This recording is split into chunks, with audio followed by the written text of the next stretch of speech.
قادریہ رضیہ عزیزیہ قریبی کے افراد الحمدللہ جلسہ کرنا کامیاب ہے۔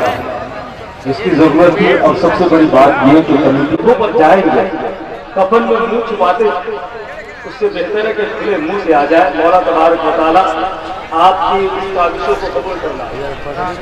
بہت اچھا پیغام ہے۔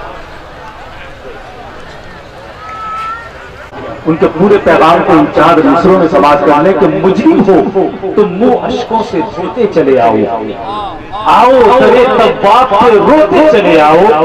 قرآن میں مضبوط ہے بخشش کا طریقہ سرکار کی۔ محمد علی خیری صاحب ہندوستان کا ایک خوبصورت ترین لہجہ جس لہجے کو سننے کے لیے موراب دیتا ہے۔ سوشل میڈیا کے حوالے سے پوری دنیا انہیں سننے کے لیے بے قرار ہے۔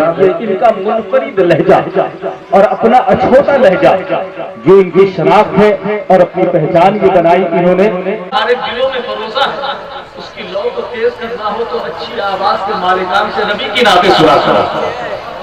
یہ خوبصورت ترین لہجہ جسے سن کر کے آپ مچل جائیں گے، اور سنیوں نے بھی بڑا اچھا طریقہ اپنا لیا۔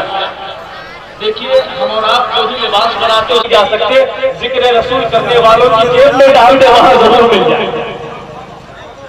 سنیوں نہیں، یہ تو سنیوں کا مقدر ہے، غوث و رضا کے نام پہ لٹاتے ہیں، نبی کے نام پہ لٹاتے ہیں، لیکن جو لوگ وقت زکات سے نوازتے ہیں آج یہ بڑی تیزی کے ساتھ وہ اپنی پہچان آپ ہے۔ سوئے ہوئے مجمع میں بیداری کی لہر دوا دینے والا لہجہ۔ معاشرہ کون بولے؟ نعرہ تکبیر، نعرہ رسالت، ان چار مصروں کے ساتھ حضرت محمد علی فیضی آپ کے حوالے کہ پسینہ ان کا جو مہکے تو یہ گمان کھلے۔